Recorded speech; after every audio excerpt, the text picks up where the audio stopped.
Spratly Islands. Pulau siapa nih? Malaysia punya? Cina punya? Kepulauan Spratly. Kejap. N19 mau membentang. Dia orang kasih tau pasal tu. Halo, salam sejahtera semua. Kami daripada kumpulan N19. Bersama saya Krisila Jaimin dan ahli-ahli kumpulan saya yang lain, yaitu Zulia Sari, Siti Wardina, Sarafina, Sio Wancing, Sita Elta, dan Ryan Isaac. Pada hari ini kami akan membentangkan mengenai konflik Kepulauan Spratly yang melibatkan beberapa buah negara. Mari kita lihat apakah itu konflik Kepulauan Spratly. Dalam konteks Kepulauan Spratly, ia dikategorikan sebagai terra nullius yang memberi hak untuk menguasai sesuatu kawasan baru, tetapi dengan syarat kawasan tersebut tidak dimiliki secara mutlak oleh mana-mana pihak. Oleh itu, beberapa negara telah membuat tuntutan hak pemilikan ke atas Kepulauan Spratly seperti Malaysia, Brunei, Taiwan, China, Vietnam, dan juga Filipina. Semua negara ini bersaing kerana kedudukan Kepulauan Spratly yang strategik terletak di tengah laluan utama, yaitu di antara timur dan barat. Manakala dari segi ekonomi pula, Kepulauan Spratly ini kaya dengan sumber hasil bumi. Tuntutan pulau ini menjadi isu yang masih belum selesai hingga ke hari ini. Hal ini kerana tuntutan daripada 6 buah negara tetap dengan pendirian mereka untuk memiliki Kepulauan Spratly. Tambahan pula, pertelingkahan dan perebutan ini berlaku oleh kerana pulau ini memiliki hasil bumi yang kaya dengan hidupan marin, gas asli, petroleum serta sumber protein. Keberadaan pulau ini yang terletak di Laut Cina Selatan menjadi fokus utama bagi negara yang berhampiran untuk menguasainya. Hal ini kerana kawasan ini terletak di kawasan yang sangat strategik, di mana kawasan perairannya menjadi laluan utama perdagangan yang menyebabkan banyak negara ingin merebut Pulau Spratly. Di sini terdapat 2 teori yang telah diaplikasikan dalam kajian ini, yaitu teori resolusi konflik dan teori mediasi. Hasilnya, konflik ini telah memakan masa yang lama dan hingga hari ini masih belum mencapai kesimpulan antara negara yang merebutnya. Mediasi telah diaplikasikan oleh ASEAN dalam usaha menyelesaikan konflik perebutan ini. Teori mediasi merupakan satu pengandalian konflik yang dilakukan dengan cara mengadakan rundingan antara 2 atau lebih pihak berkonflik. Keadaan ini memerlukan pihak ketiga yang bersifat neutral untuk mencampur tangan dalam konflik demi mencari cara penyelesaian. ASEAN merupakan satu organisasi yang melindungi kepentingan negara-negara anggotanya dan telah berusaha untuk mencari jalan demi menyelesaikan persengketaan yang berlaku di Laut Cina Selatan. ASEAN berusaha menjadi pihak ketiga yang bersifat neutral untuk menyelesaikan konflik antara negara-negara yang menuntut Kepulauan Spratly. Demi menyelesaikan konflik perebutan Kepulauan Spratly, taktik problem solving telah diaplikasikan. Beberapa perjanjian multilateral telah dimeterai oleh ASEAN.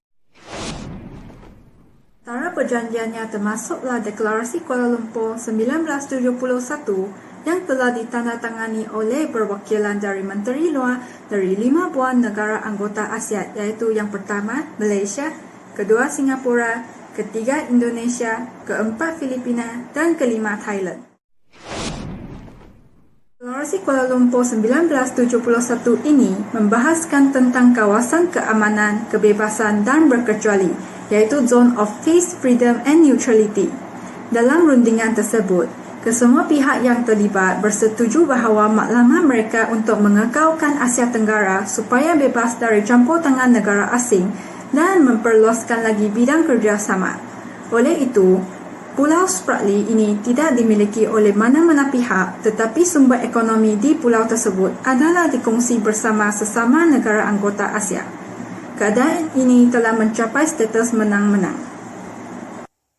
Dalam usaha menyelesaikan konflik ini, negara-negara yang terlibat mencuba untuk menerapkan konsep pembangunan bersama yang berlandaskan undang-undang di bawah United Nations Convention on the Law of the Sea 1982 yaitu UNCLOS 3 yang merupakan sebuah perlembagaan lautan antarabangsa.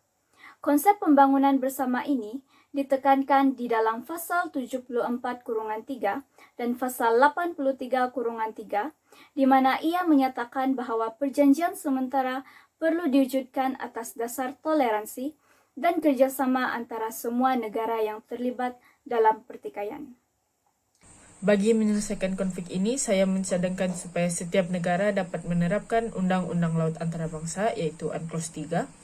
Melalui perjanjian pembangunan bersama di bawah UNCLOS 1982, pihak kami berharap supaya negara Filipina, Taiwan, Malaysia, Brunei, Vietnam, dan China dapat bekerjasama di antara mereka dalam bidang eksplorasi dan eksploitasi sumber alam serta pembangunan di Kepulauan Spratly.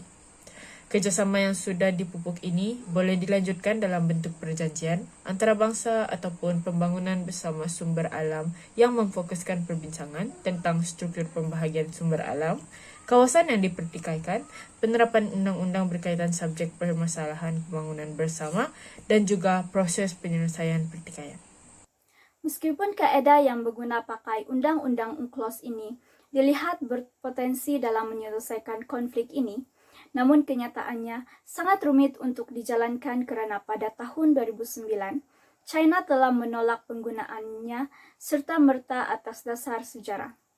Hanya Malaysia dan Vietnam yang melakukan perundingan UNCLOS, manakala Brunei Darussalam pula meminta PBB untuk menegakkan hukum UNCLOS ke atas klaim mereka. Saya sangat bersetuju dengan cadangan untuk menggunakan undang-undang ini.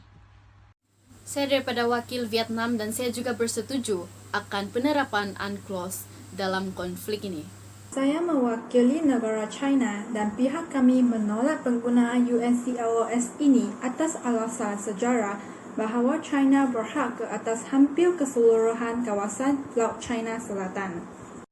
Saya hanya ingin meminta pihak PBB untuk menegakkan hukum UNCLOS, di mana zon klaim bagi pihak kami adalah 200 batu dari pantai. Dengan itu, perjanjian pembangunan bersama di bawah UNCLOS 1982 gagal menjadi jalan keluar kepada konflik ini karena tiada kata sepakat yang terhasil daripada perbincangan yang dilakukan di antara negara-negara yang terlibat. Kesimpulannya di sini kita dapat lihat bahwa konflik Kepulauan Spratly ini bersifat talent, yaitu mengambil masa yang lama untuk diselesaikan kerana tuntutan yang bertindih daripada 6 buah negara yang terlibat. Namun, konflik ini mempunyai potensi untuk diselesaikan dengan mencapai persetujuan antara negara-negara yang terlibat. Tetapi setiap negara itu perlulah memberikan komitmen dan kerjasama bagi mengatasi masalah isu perundingan mengenai hak pemilikan Kepulauan Spratly ini. Dengan itu, konflik ini dapat diselesaikan dengan baik yang menjadikan pendamaian berlaku di antara negara-negara yang akan membawa impak yang positif terhadap ekonomi dan juga politik negara-negara tersebut. Sekian itu saja daripada kumpulan kami E19. Terima kasih.